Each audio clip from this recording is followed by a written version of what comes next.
This is the Wheel of Time Spoilers podcast. Your hosts are Seth Jacobson and Patrick Heiler.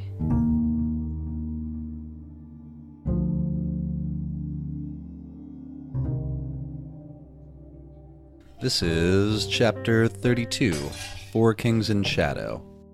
And the symbol is the dragon fang. And I thought, as a quick aside, before we jump into the chapter, I looked up why it's called Four Kings, or what that means. And I saw that Four Kings is the site of a famous battle where in free year 1063, four kings united to attack Andor, that was led by a queen at the time, and lost at this site. We run into really our first confirmed darkfriend. I mean, we know Fane's been a darkfriend for a while, but I don't think the boys know that yet. No. So for them, this is their first encounter with a real darkfriend. Yeah, who really confronts them. Despite its maybe grand beginnings or bloody beginnings, Four Kings is now essentially a dusty, rundown truck stop where merchants going between the mines in the Mountains of Mist, Lugard, and Camelin stop for the night. So where's the 24-hour diner with the shitty coffee? Exactly. Oh, wait, I think that's where we're going next. It makes you wonder. There's not too much on it, but the next thing that I have is the little part where Matt and Rand are startled by, as they're walking through the streets of Four Kings, the wagon drivers are like yelling obscene things at women, and I don't know that they've ever encountered anything like that before. Oh, that's a good point. I didn't really make the connection that that's probably new behavior for them. That they probably didn't see that in... Yeah, you would not see that in the Two Rivers. No, but what about some of the other cities they've been through, like Berlon? Yeah, I don't think anything maybe quite that bad. I have underlined here, village women, their heads covered with scarves, kept their eyes down and walked quickly, sometimes followed by Wagoneer's comments that made Rand blush. Even Matt gave a start at some of them. And a little while later, Rand says, I don't know about this place. I don't like it. Maybe we'd better go on this time. Matt gave him a scornful look and rolled his eyes up at the sky.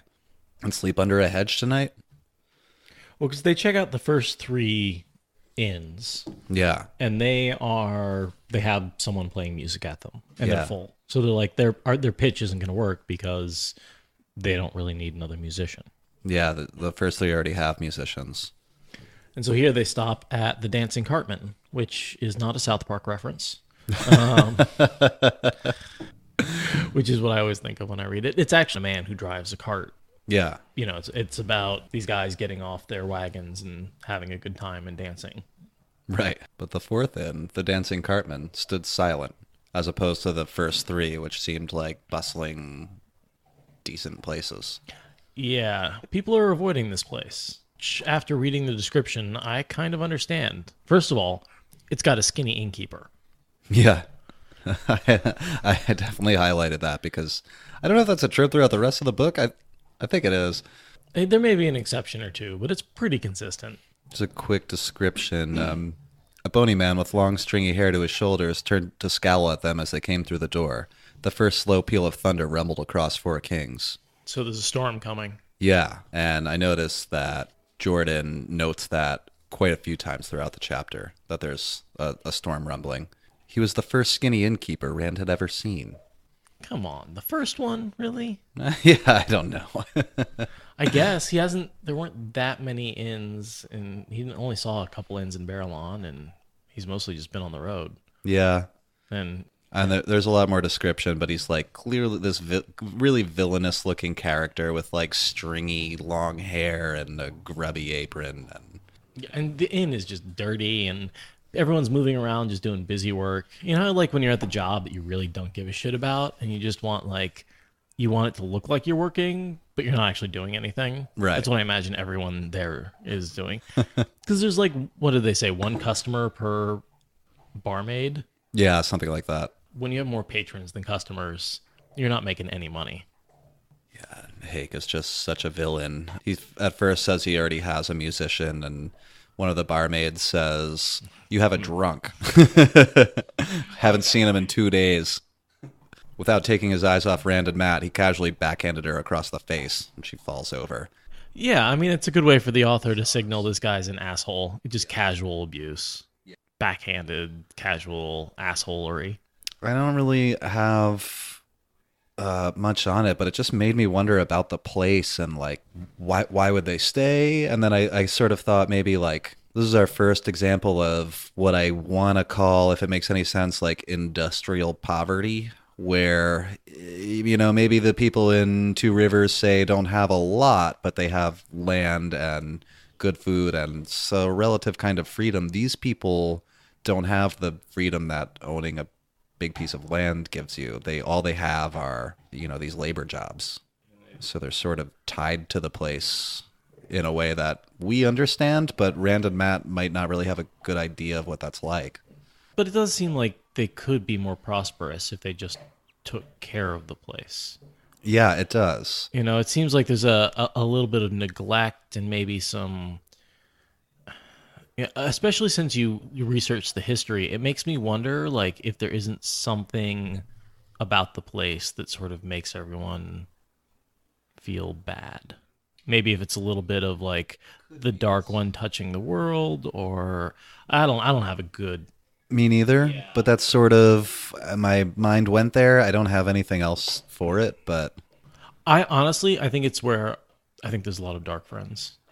Yeah, I was thinking along those lines. That it's dark friend hub, and they sort of have turned it into a place where morals aren't quite as important. And you see that with the casual abuse and the womanizing and just the dirtiness of it, where no one really takes care of anything. It's just that selfishness that you get when you have, like, a bunch of dark friends. Selfishness, So he's still going to throw him out, but he gets a good look at Rand's sword and is like, maybe I can steal that. Yeah. And then he starts to negotiate, or him and Rand start to negotiate. Hake gives them a really bad deal, and Rand gives a counter offer, and they go back and forth for a second. But yeah, and I think the guy eventually gives in because he's like, well, even if that's not worth it, at least I'll get the dagger and the sword. I'll kill him and then just take my money back and whatever else they have on him. He seems to be eyeballing the instruments later too. I wouldn't be surprised if he is here, and it's just kind of not mentioned. He says something here about it being too late. Hake blinked, and for a moment he seemed uneasy himself when he sees the sword. And then Rand wonders if he had been wise to keep wearing the sword openly. Swords were common enough, but the heron mark attracted attention and speculation, and he worries that he's leaving a trail for the Myrddraal. Which he kind of is. Yeah. People notice the heron mark sword. I mean, later in this chapter, we see the darkfriend catch up to them, and we know that Howal Gode is associated with Baal-Zaman. I saw later, the only other time Howal Gode shows up, I think, is in a dream shard where Baal-Zaman burns him to dust. I don't know if that's actually Howal Gode or if it's a demonstration or what. I pretty much assume he's always doing it.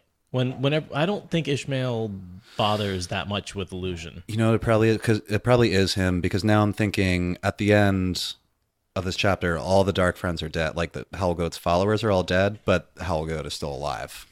We see it, like, as they're leaving, there's a man shaking his fist. Yeah, I was gonna ask you about that. If you thought it was him or Hake. I think it's Gode, because Gode heavily implies that he drugged the staff of the place. Okay. So he was like, you don't have to worry about them. Like, they'll wake up in the morning and wonder what happened. I don't know how he got that done, but... But I think he's probably injured by the lightning strike. Probably. Just based on the scene later where he's killed by Ishmael. Yeah. Face is like half burned off in that scene. Well, I mean, that makes perfect sense. And then Hake says, well, you better get started. And they do. Yeah.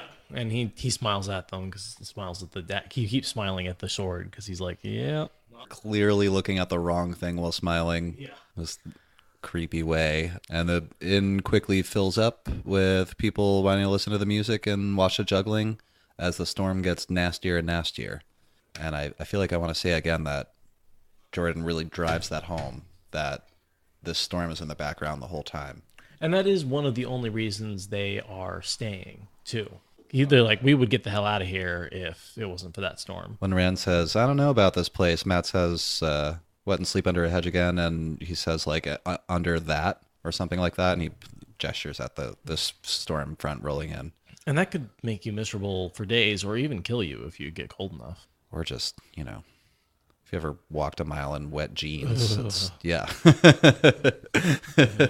It's terrible. And they also haven't eaten in like more than 24 hours. So they're like, well, let's at least eat, Yeah. Because whatever you do, you're going to need strength.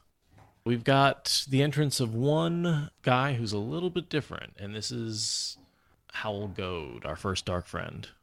Yeah, the boys don't know who he is yet, but Rand goes out to check later and sees the wagon with his name on it and realizes that this guy's, they saw him in Whitebridge. Yeah, I want to talk a little bit about when he walks in. Okay.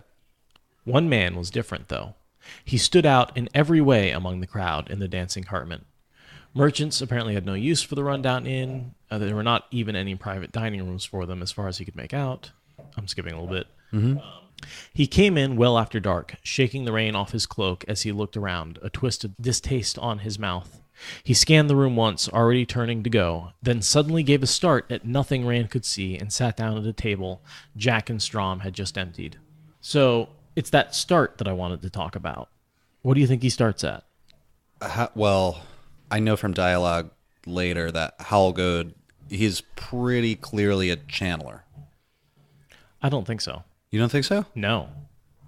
What he says something like, I know what you are, I can feel it rolling off of you. Mm-hmm.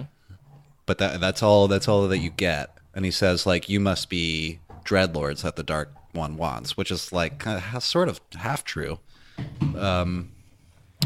What do you think?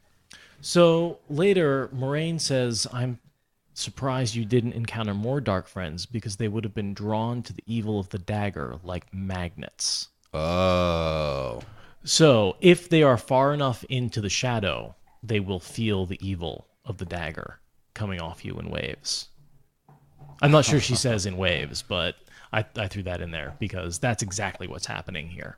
Oh, he senses the dagger. He senses the dagger. He comes in. He's ready to walk because he was sent from Whitebridge. Yeah. And so basically the Fade didn't know where they went. So he took all of his dark friends, rich, poor, whatever, and sent them chasing after in all directions. Yeah. Chasing after Rand and Matt.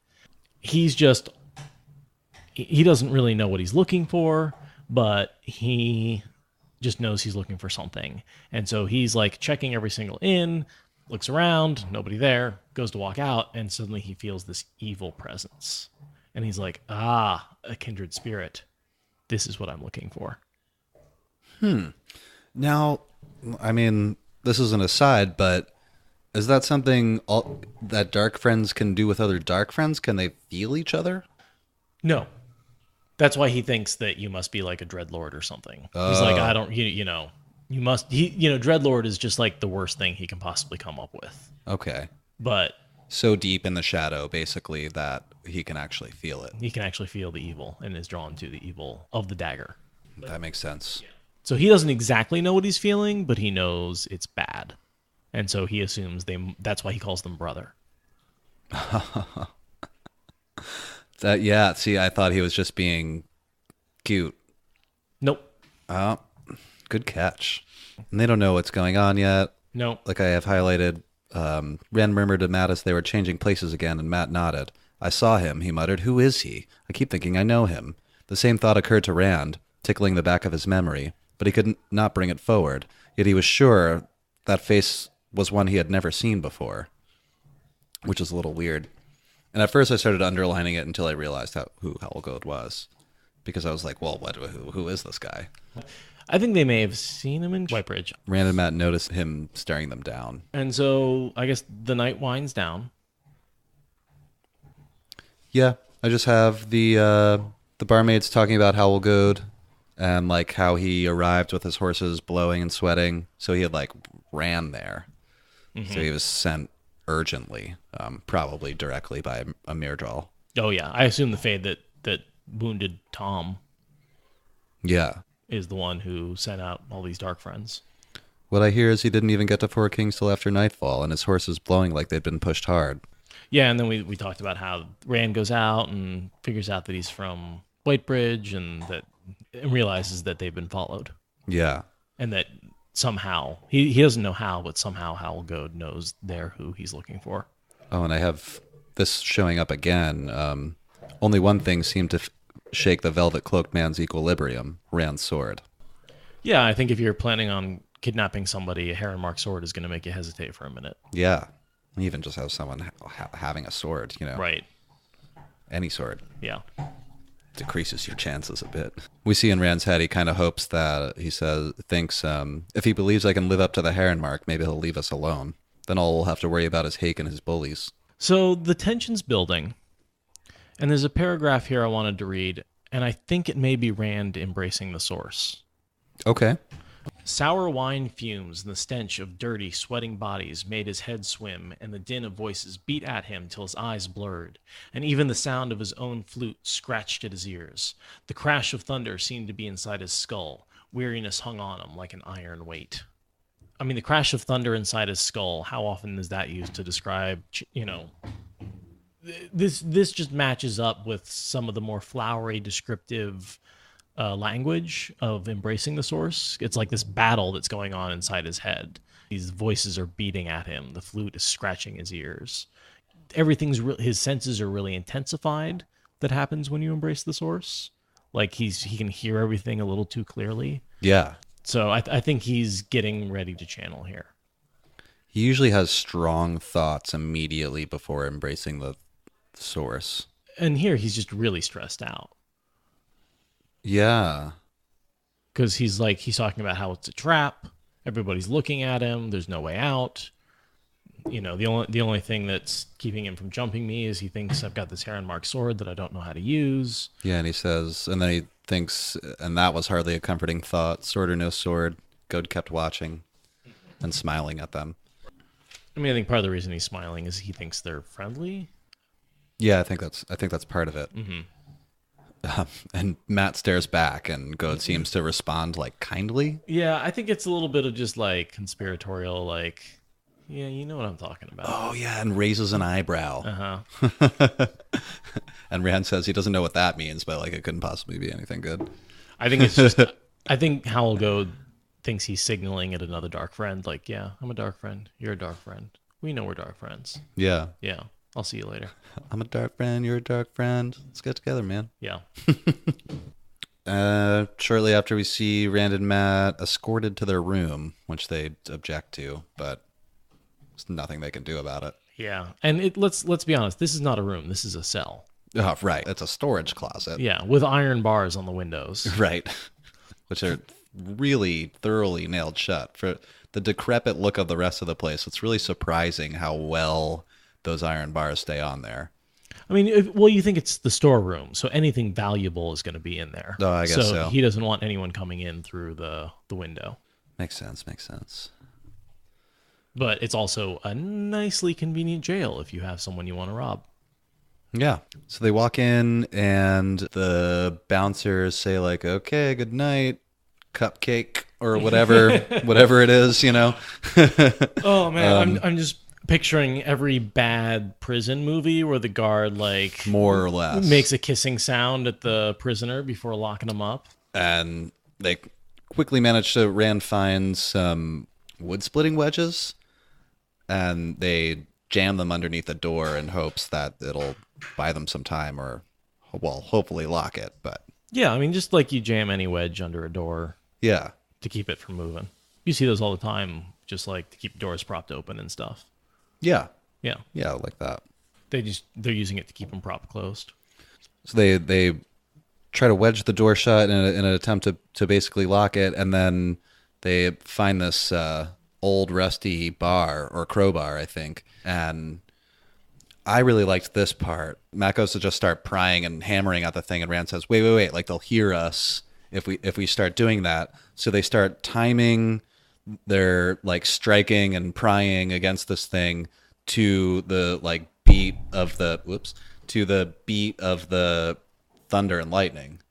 And I really saw that as Rand starting to kind of like, he's thinking about the storm. He's like, it's in his consciousness. He's like connecting to the rhythm of it, which is something we see maybe, not quite, but a little bit later when we see weatherworking. See, they kind of like embrace the source and then like feel the storm and then start to, because it's doing its own thing. So to manipulate it, you have to feel the rhythm of it. You're using the energies that are there to create a storm, and it's much easier than just generating lightning out of nothing. And so we have this intensity and like all this fear and this constantly thinking about this storm.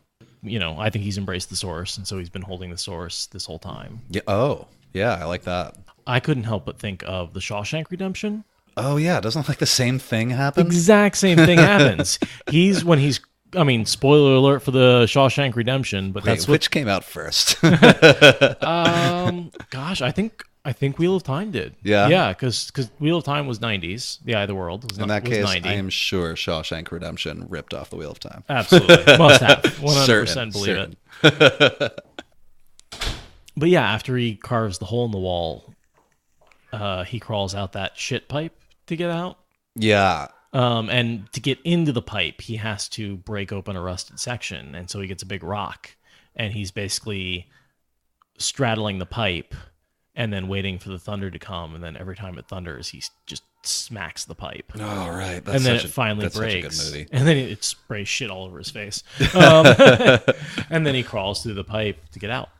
But yeah, that's almost feels like the same scene. And as the boys are trying to pry this window open, Howal Gode knocks on the door. Yeah, and he's taking care of one of their problems for them. Because it appears he says he has drugged Heck and Jake and Strom. I was wondering if maybe they just knocked him over the head. That could be. Yeah. It could be. I assume they drugged him, but it could be that. Gode knocks on the door. Rand took a deep breath and tried to make his voice steady. Go away, Hake. We're trying to sleep. I fear you mistake me. Master Hake and his minions will not trouble us. They sleep soundly, and in the morning they will only be able to wonder where you vanished to. Let me in, my young friends. We must talk. Yeah, I guess if he nailed them over the head, they would probably also wonder why their head hurt. Yeah. So yeah, drugged is probably makes more sense. That's what it sounded like, but it really could be anything. Right.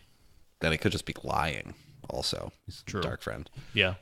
We don't have anything to talk to you about, Matt said. Of course we have things to talk about. You know that as well as I. Of course we have things to talk about. You know that as well as I. I saw it in your eyes. I know what you are, perhaps better than you do. I can feel it coming from you in waves. I'll stop there. Yeah, I mean, that's just exactly the quote I was using earlier. He's feeling the evil, the Shadar Logoth coming off of them. Yeah. And he can't tell the difference between Rand and Matt, but it's coming off of Matt. From the dagger. That's such a good catch. Thanks. See, I had assumed Gode was also a channeler and was sensing Rand either embracing the source now or that he could or something. I don't think Gode is a channeler. Already you halfway belong to my master. Stop running and accept it. Things will be so much easier for you. If the Tarvalin hags find you, you'll wish you had cut your own throat before they are done. And he's right. And then only my master can protect you from them. So basically he's saying only the Dark One can protect you. Because he thinks they're channelers. Yeah. I think assumes they must be, or, you know, there's some reason that they're valuable. Oh, the next thing I have plays right into that. It's written that when he awakes, the new dreadlords will be there to praise him. You must be two of them, else I would not have been sent to find you. Think of it. Life everlasting and power beyond dreams. He doesn't know they're dreadlords. He just assumes because he was sent to find them. Yeah. And that he's important enough that the only people he would be sent to find would be dreadlords. Someone higher. Right. But really, he's sent to find the Dragon Reborn, which is even more important. Yeah. He doesn't think high enough. He doesn't know anything, really. He just senses the evil and knows he's trying to track somebody down. Rand glanced back at the window, just as lightning split the sky, and he almost groaned. The brief flash of light showed men outside, men ignoring the rain that drenched them as they stood watching the window. So they're totally surrounded. Yeah, even if they'd gotten that window open, they would have just jumped right into the arms. There's only two possible ways out. One's the window, one's the door, and they're dark friends on either side. Right. So he is totally trapped. Putting Rand and Matt in this terrible, desperate situation, which is perfect for our heroes. Right. Next thing I have is, I tire of this, Gode announced. Skip a little. Open this door, one way or another. Your running is at an end. Open it, I say. He must have said something else, too, for suddenly a heavy body thudded against the door. It shivered, and the wedges slid a fraction of an inch with a grade of rust rubbing off on wood. So this is it. They're trapped on every side. The blockade doesn't work. They're about to get captured and basically bent to the Dark One. Gode has men on either side, and there's a strong man pushing in the door, and eventually it's going to go. It's going to open. Blood and ashes, Rand. There's no way out. I feel like I should just probably read the rest of this. Sure, go for it. Blood and ashes, Rand. There's no way out. The words seemed to drift to Rand through wool stuffed in his ears. No way out. Thunder muttered overhead, and was drowned in a slash of lightning. Have to find a way out.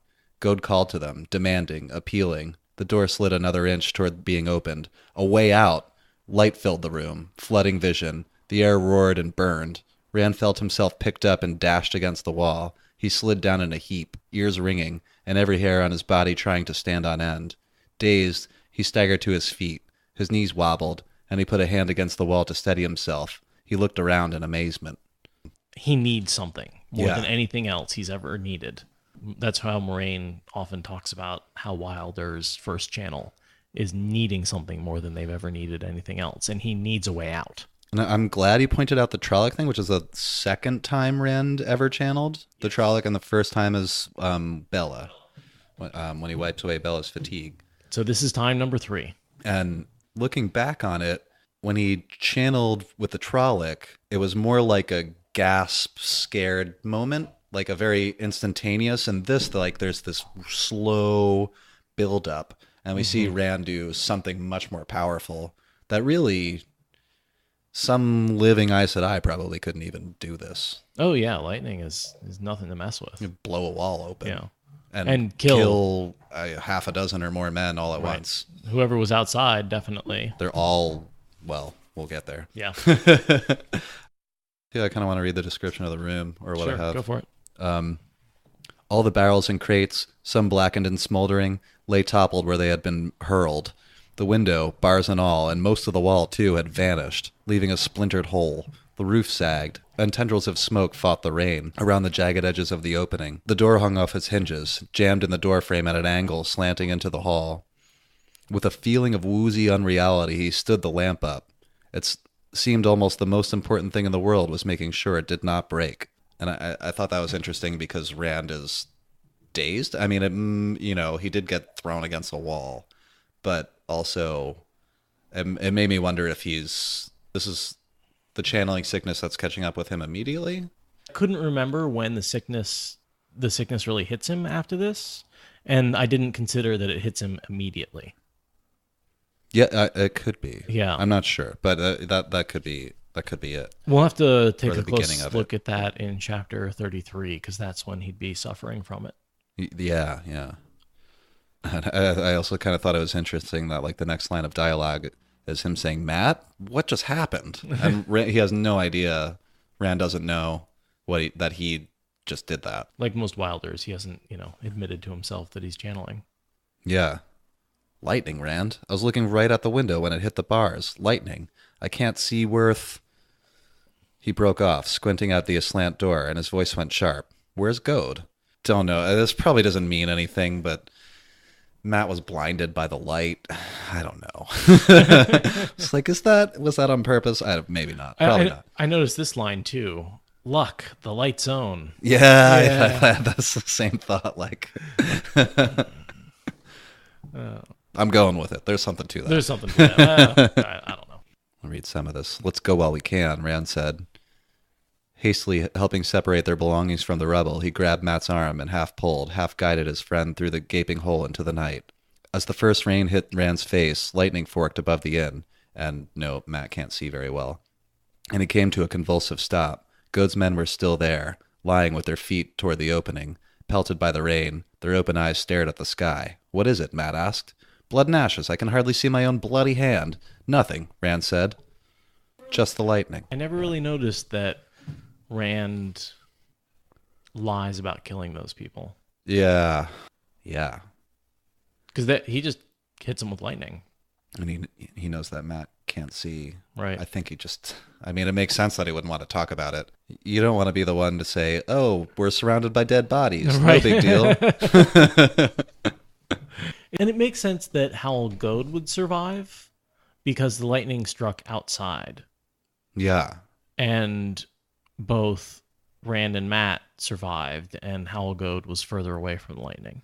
And yeah, and Rand's focused on a way out. Like, that's his panic thought that he has several times. So to blow a hole in the wall is probably really all that his channeling was, I don't want to say intended to do because he doesn't, but I think you know what I mean? Yeah. But there just happen to be people and all these dark friends in the way. Right. Which is a common theme of unintended consequences of channeling. Yeah. And then I just have kind of the closing. Once he looked back, before the rain thickened to a deafening curtain that blotted the dancing cartman from sight. Lightning silhouetted the figure of a man at the back of the inn, a man shaking his fist at them, or the sky. Gode or Hake, he did not know, but either one was as bad as the other. Rain came in a deluge, isolating them in a wall of water. He hurried through the night, listening through the roar of the storm for the sound of pursuit.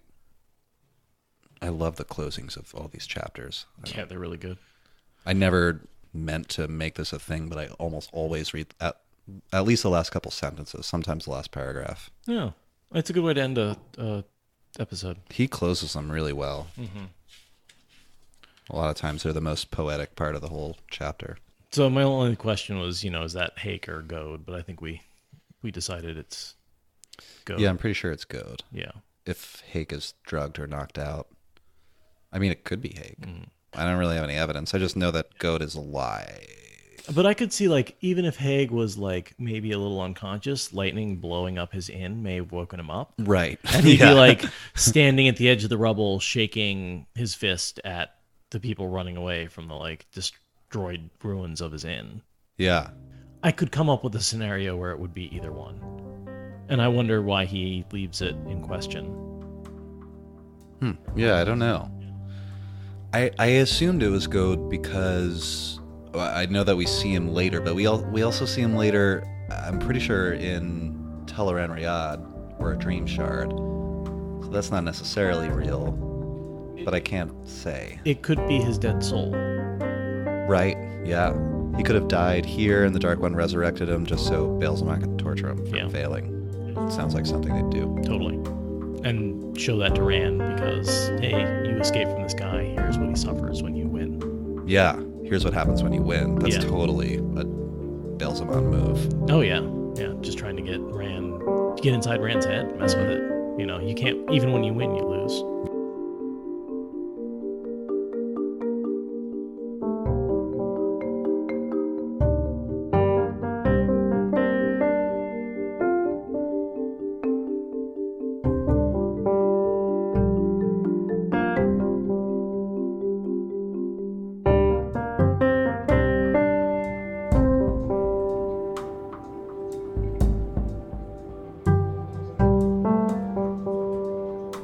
I wanted to talk about two things. Sure. We went to see an eclipse. Yeah. We had a really nice, just 2-day vacation. And I had a question about your garbage disposal. People have been asking. Okay. So let's start with the garbage disposal. People are asking about my kitchen sink, whatever. All right. Because we talked about it. Yeah, and I get that whole description about the button, and we never followed up with it. You were right. There is a button, and it totally works now.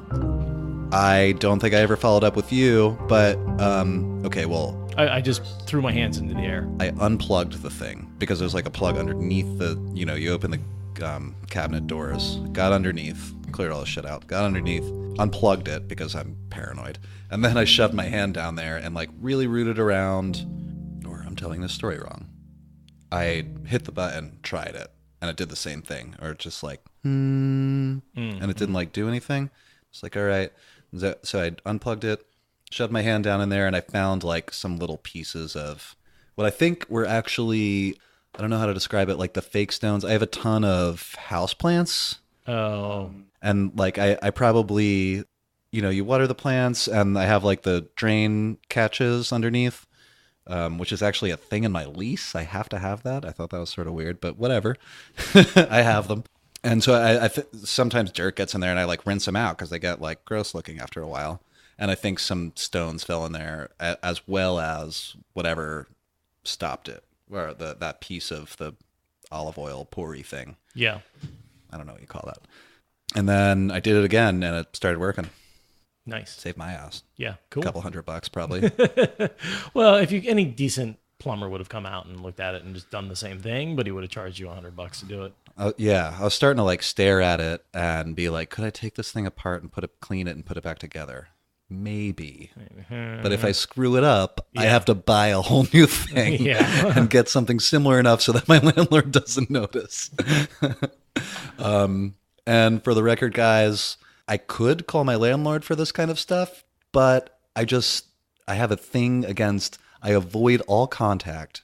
I talk to them as little as possible. We've been screwed over by landlords. Me and Seth have had some jerky landlords over the years that were just hard to deal with. And like, you like call them and they send some hatchet man like 3 months later, and it's just not, and they hassle you about it too. Like, it's just not worth it. So I'd rather fix it myself and be known as the tenant that they forgot about. And they're like, oh, right, when my rent check arrives 3 days early, Yeah. Like, forgot about that guy.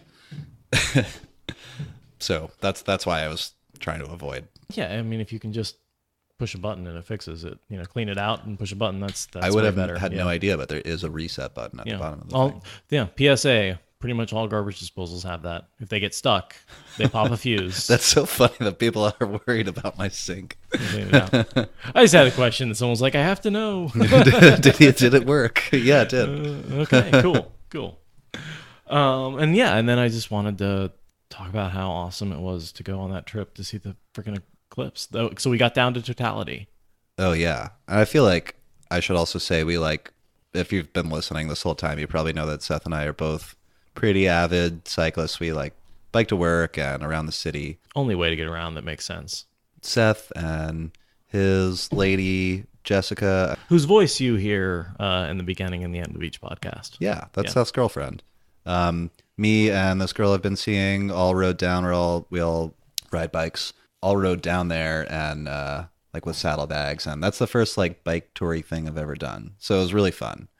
I had all the camping and backpacking equipment. I just needed saddlebags to put it in.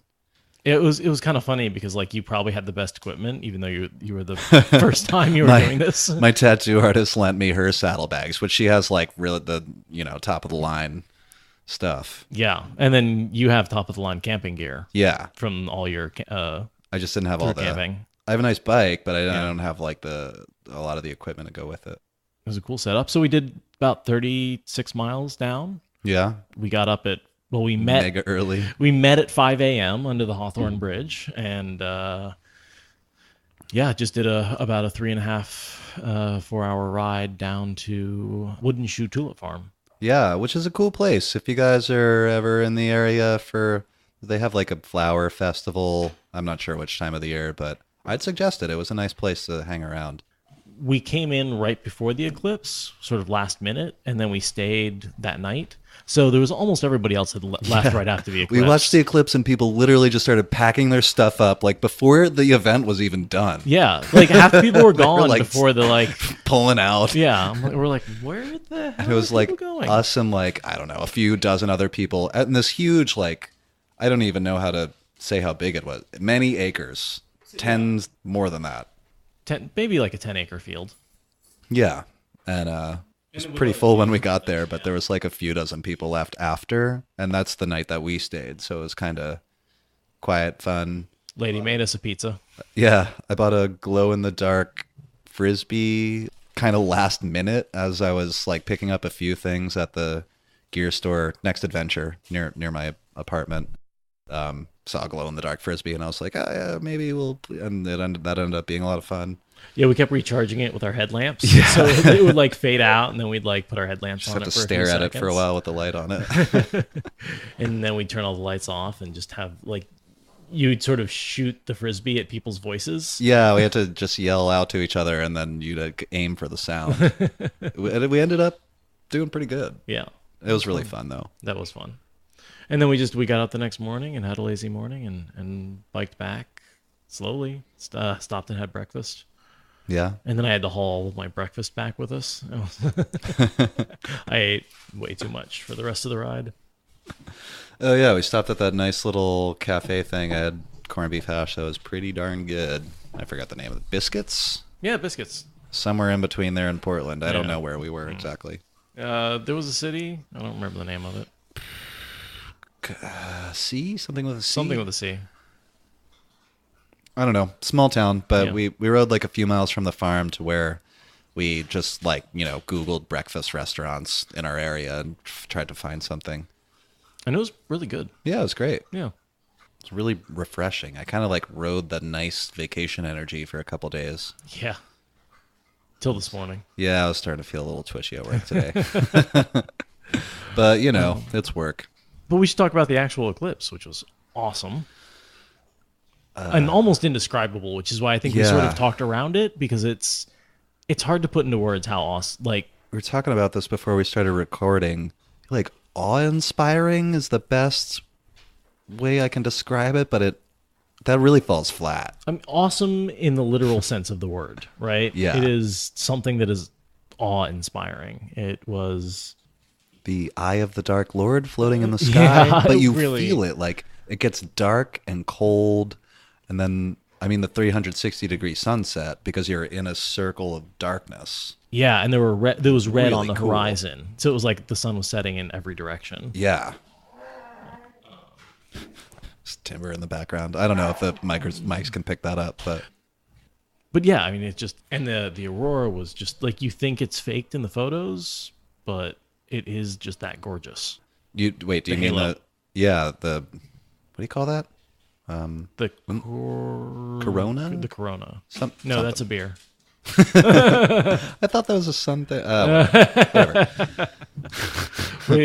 I knew all these words last week, all right? I've forgotten them. When we were talking about this before, I had suggested maybe I had this primal sense of dread as the sun is blotted out and it becomes dark at the wrong time and cold and the sky is the wrong color, and you look up and there's a black spot with this glow around it in the sky. It's sort of, if I didn't understand what was happening, it would be terrifying. Really. Oh, yeah. For me, it really made the three-dimensionality of the moon more real.